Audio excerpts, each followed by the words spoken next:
What's going on, everybody? Eric Lindquist at Stochastic here on the Odd Chopper channel, coming to you with another edition of Lindy's Lanes, Likes, and Locks. Hit that like button, subscribe button, notification bell goes a long way for me on this video, goes a long way for you. That way you become a prize whenever great content is going live here at our little neck of the YouTube woods. Good start here to the evening in the NBA streets. Minnesota, the easy -2.5 cover. That makes me feel pretty darn good, friends.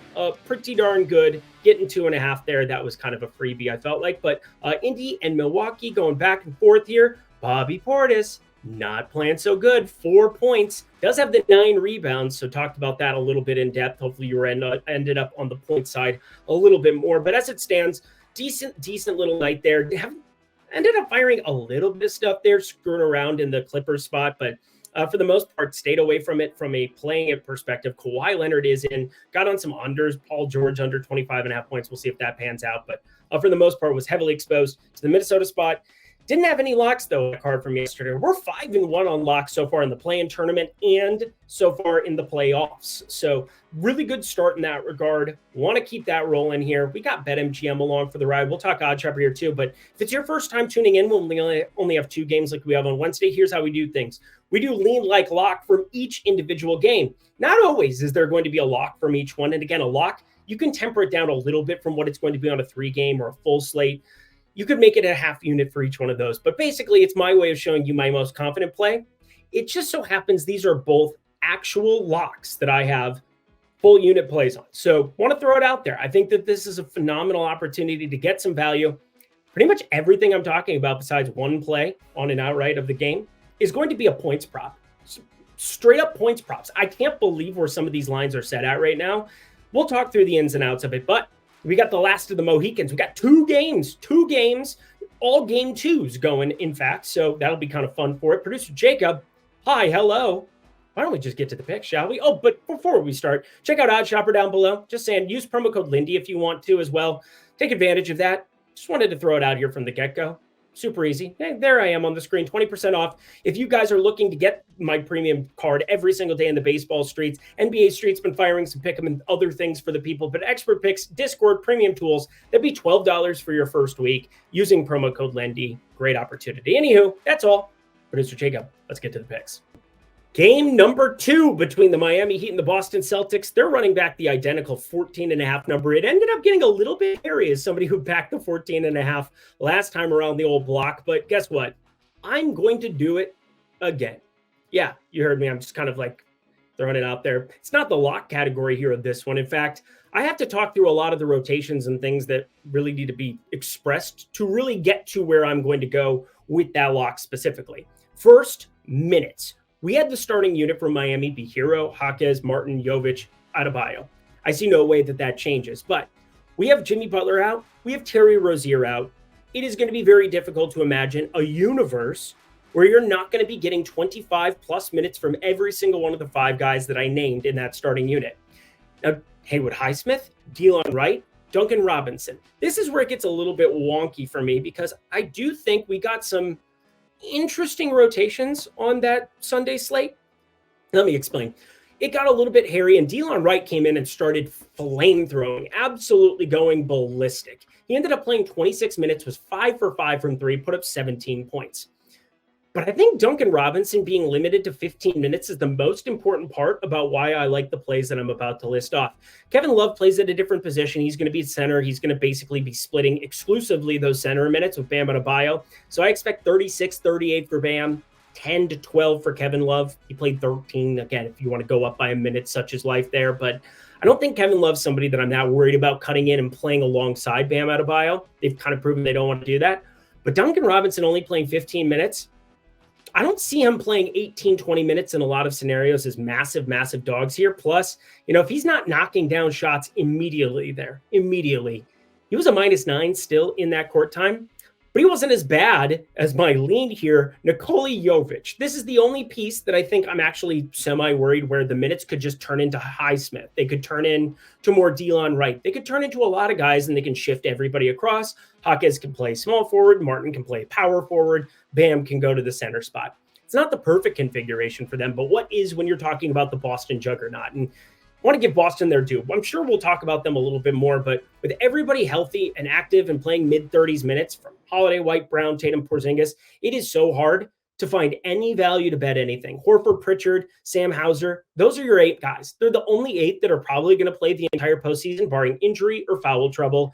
Like, as much as we liked seeing Jaden Springer at moments or Xavier Tillman, it's an 8-man rotation there. It is what it is. But I do think out of the 9-man rotation here for Miami, the one that I'm the most worried about here is Jovic. 7.5 points is too low, assuming that he plays the 25-ish minutes that I do expect for him to play. But he's definitely the one on the outside looking in for the minutes, the easiest guy to trim. And if he's not knocking down shots himself, there is a definite downside there. So I'm going to call him a lean. Haven't bet it yet. Might make him like a pick'em card edition, but right now I think we can kind of stay away from it. As for the like, Boston minus 14.5. This is the best team in the NBA. Adjusted net rating of plus 10.8 during the regular season. First in adjusted offensive rating. Second in adjusted defensive rating. Too clear cut. Too easy to look at. I think you just bet Boston. You'll look the other way. Again, they're going to win 4 games potentially in this series by 20 points. I see that coming, considering they were able to kind of come back after being up by 25 or whatever it was. You got the run from Miami, got to within, it was only worrisome for us. It wasn't worrisome for Boston, but they got the cover. Happy about that. I'm going to run it back. More than happy to do so.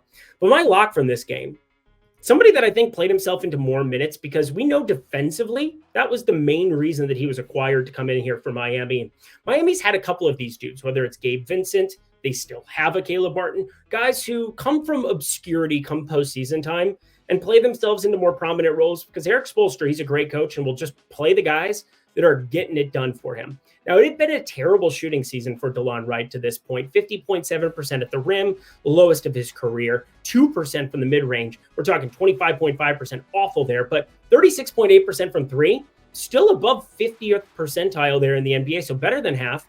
Only a 13% usage, but without Jimmy Butler on the floor, without Terry Rozier on the floor, it's a drastic complexion to the 47 games that he's played over the course of this season, many of which were with Washington, and then Washington cut him out for the rotation. His brother is the one who talks to Spo and Riley and gets him to Miami.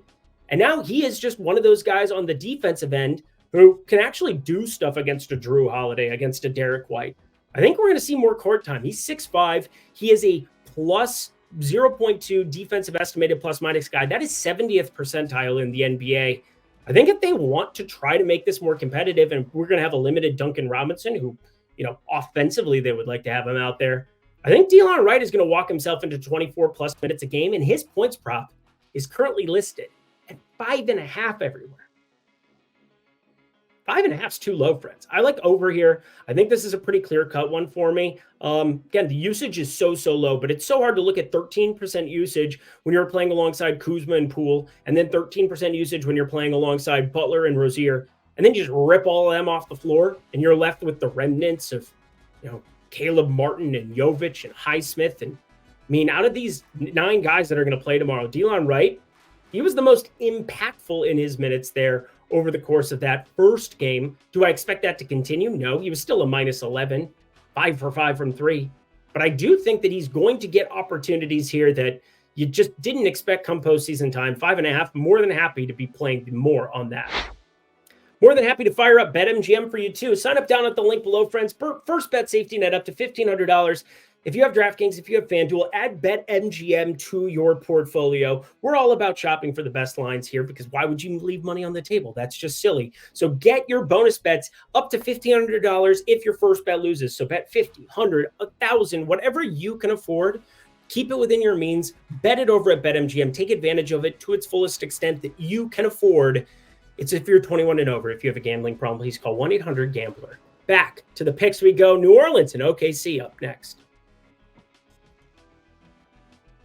Game 2 between these two lovely squads. And man, we've had a really, really good playoffs to this run, to this point.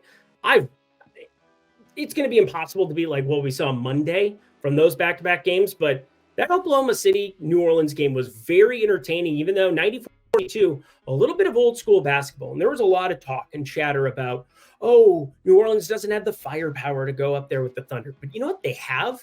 They have wings. They have Trey Murphy. They have Herbert Jones. They have a Brandon Ingram who is only going to get healthier as the series goes along. And this Oklahoma City team, it did show its youth at times. A lot of silly turnovers from SGA in that fourth quarter. A lot of bad decision-making in terms of shot selection.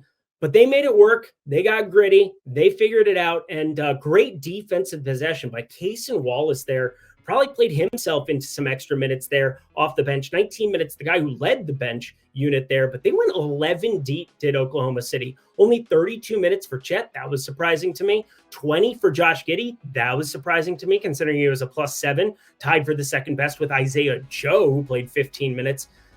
A weird playoff configuration there. I know why they went away from it there, because Trey Murphy, just 44 minutes of him. Josh Giddey can't really hang with him. And they got to do some different stuff there for sure. But Jalen Williams, pretty interesting game from him too. A lot of silly turnovers, a lot of weird things. Still finished a +8 in terms of plus minus. And again, you're really emphasizing it. It's one game, and we're trying to react to what just happened and see where the books end up setting the numbers and kind of set our stuff aside. But I really want to focus on the New Orleans side for this entire section. I don't have a play on the game. I don't have a play on the total, which I think is actually pretty efficient here down at 211.5, based on just the trudging that both teams made and forced. Herb Jones came back into 33 minutes after just 26 that we saw in that elimination spot for them in the play-in tournament. But the shooting was just abysmal on both sides. 28.2% three-point shooting for New Orleans, 31.3% for Oklahoma City. I'm focused on points props here in this spot. They've been very, very profitable. The D'Angelo Russell one was an absolute smash, the likes of which this life has never seen before. But let's begin here. I do not think that Jonas Valanciunas is long for this series. He played 29 minutes, and everybody goes, oh, he had 20 boards, Eric. He had 13 points. He was awesome. No, defensive rating horrible. -2. Didn't really get anything done. Empty stats. Not really gelling well with the configuration on the floor. Now, it's not that Larry Nance went out and set the world on fire. He had 8 points, 8 assists, but 8 points, 8 rebounds, but he did that in just 19 minutes. 19 minutes for Larry Nance. And throughout the entire regular season, we saw them hit eject on Jonas Valanciunas so many times. And it has not happened in 2 play-in games and the game 1 here. But I think that has to end sooner rather than later. Now, I'm not as confident in the Larry Nance overside of things because he's not a very high usage player. He is out there for defensive purposes. I do think there's a way to do what my friend DKDFS did over on the Twitter streets. Go take a look at that. DKDFS, go follow him. Great follow in the NBA streets. But there's a way you can single game parlay this and really take advantage of a massive minutes disparity where it's maybe 32 for Larry Nance and sitting at 16, because they're going to play, I think, 100% of the center minutes here. I doubt Jeremiah Robinson Earl shows up in the rotation to any extent unless he's got revenge in his heart and he's like, coach, put me in. Even still, that's not going to happen. But Larry Nance, over 7.5 points. Again, not a high usage guy, not going to be getting tons of opportunity here at the 10. Only reason that he's on the outside looking in at the moment is that I would only want to really attach him at 7.5 to an under of Jonas Valanciunas. And we'll get to that here in a little bit here. Does that sound good? Does that sound good? How about we get to that right now? Jonas Valanciunas under 13.5 points has to be the next play for me here. He is not capable of staying with Chet Holmgren on the outside. They put him in the pick and roll. Chet was wide open. Chet Holmgren was able to get anything he wanted offensively because, I repeat, this is one of the worst defensive players in the entire NBA, and Jonas Valanciunas, 6th percentile defense this season, 7th percentile defense last season. Maybe they feel like they need his offense out there. Maybe they feel like they need his rebound rate, but Oklahoma City is one of the worst rebounding teams in the NBA as it is, which is always surprising to some people, but they sell out for rebounding in the name of being efficient and being structured. They don't really attack the offensive glass in a prominent way. They really don't go for those second chances because they're so efficient with SGA at the helm and then getting good shots. So they're not all that concerned about it. Obviously, defensively, this is something where Jonas Valanciunas, an 11.2% offensive rebound rate, can definitely do. And, well, we saw like tip back drill. But I do think Jonas Valanciunas, one of these games, whether it's this one or game 3, we're going to see a massive decrease to his minutes. And under 13.5 points is something I want to be on early to the party. But my lock, friends, I can't believe the numbers they just haven't been efficient throwing these up. He was a lock for us last time. We're just going to go right back to it. Trey Murphy, I love the over of 16.5 points here. I don't know how you wouldn't. Brandon Ingram is still not entirely right. Now, we're going to see the usage come up eventually for Brandon Ingram. I find it hard to believe that won't be something that ends up coming to fruition. And we're seeing CJ McCollum in the absence of Zion Williamson taking on more ball handling duty, having to do things that way. But 5 for 17 from the field for Brandon Ingram is what it is. Look at the minutes for Trey Murphy, though. 43 in the elimination game against Sacramento, 44 in game 1 against Oklahoma City. 5 for 12 from 3, 8 for 18 from the field. Easier defensive assignment, probably avoids Jalen Williams because, well, he's going to have to be on Brandon Ingram. Over 16.5, I'm just running it back. It is impossible for me not to like this one. Cason Wallace on CJ McCollum, Brandon Ingram there. They're going to try to have to do some things, Oklahoma City, is to try to slow down Trey Murphy here in this one, but he's still the third option, and he's still going to get the easiest defensive assignment, I believe, out of everybody. This is too good to believe. Yet again, I've got him at 20, and we're getting him at 16.5. Sounds great to me. And that does it for another edition of Lindy's Leans, Likes, and Locks in the NBA playoff streets. Head to the comment section below. Let me know your favorite plays that exist on the board for Wednesday. It's a fun 2-gamer. I have a lot of points props in play already. Hopefully you can join me. Hopefully some of these numbers stay identical here for you as well, so we can enjoy the profits together. Thank you, producer Jacob. Until next time, friends, I'm Eric Lindquist. Best of luck in the NBA streets on Wednesday.